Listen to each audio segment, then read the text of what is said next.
warahmatullahi wabarakatuh. Perkenalkan, nama saya Ahmad Revan Fatoni dengan NIM 2411764050 dari Prodi S1 Ilmu Hukum Fakultas PSDKU Unesa 5. Kali ini saya ingin menjelaskan subjek hukum yang saya ambil, yaitu RC. Nah, subjek hukum internasional yang saya ambil yaitu International Committee of the Red Cross atau bisa disingkat ICRC. Nah, apa sih ICRC itu? ICRC itu adalah sebuah organisasi kemanusiaan independen yang bertugas melindungi dan membantu korban konflik bersenjata serta situasi kekerasan lainnya. Nah, ICRC itu berperan dalam menegakkan hukum humaniter internasional atau IHL yang mengatur pelindungan bagi individu yang terdampak perang nih, seperti tahanan, korban, warga sipil, dan pengungsi. Nah, ICRC itu didirikan pada tahun 1863 di Swiss, beroperasi berdasarkan prinsip dasar gerakan Palang Merah dan bukan Sabit Merah Internasional nih, yaitu kemanusiaan, netralis, independensi, dan imparsialitas. Nah, organisasi ini memiliki mandat resmi yang diberikan oleh Konvensi Jenewa pada tahun 1949 yang mengakui peran ICRC itu dalam memantau dan menegakkan hukum humaniter internasional di seluruh dunia. Mengapa ICRC dikategorikan sebagai subjek hukum internasional? Kenapa ya? ICRC itu dikategorikan sebagai subjek hukum internasional khusus karena memiliki kapasitas hukum yang diakui secara internasional meskipun bukan negara atau organisasi internasional. Nah,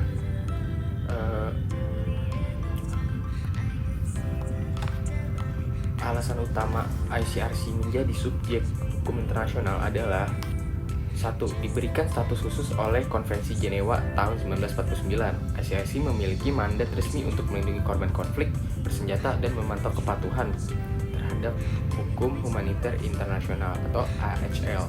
Yang kedua, dapat melakukan perjanjian dengan negara. ICRC itu seringkali membuat perjanjian dengan negara atau organisasi internasional itu terkait misi kemanusiaan. Nah, yang ketiga, diterima dalam hukum internasional sebagai aktor independen. ICRC itu memiliki hak istimewa dalam kekebalan hukum dalam menjalankan tugasnya di berbagai negara. Nah, sekarang itu contoh ICRC sebagai subjek hukum internasional. Yang saya ketahui kebetulan ada 3. Nah, yang pertama, keterlibatan dalam konflik bersenjata. Yang kedua, ada perjanjian dengan negara dan organisasi internasional. Yang ketiga, ada mediasi dan diplomasi kemanusiaan.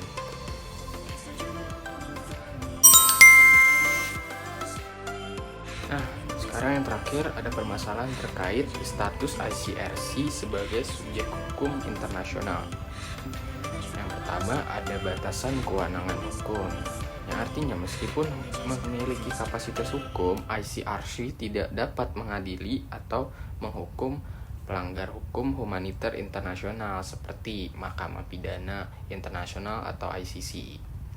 Nah, yang kedua, ada tergantung pada kerjasama negara, yang artinya efektivitas ICRC sangat bergantung pada apakah negara-negara bersedia mematuhi dan bekerja sama dalam memberikan akses kemanusiaan gitu. Nah, yang ketiga, keamanan dan netralitas dalam konflik.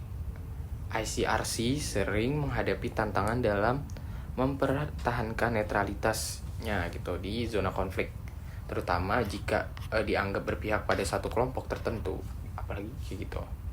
Nah, yang keempat ini ancaman terhadap staf dan fasilitas. Dalam beberapa konflik, pihak-pihak yang bertikai itu menyerang staf atau fasilitasnya ICRC nih.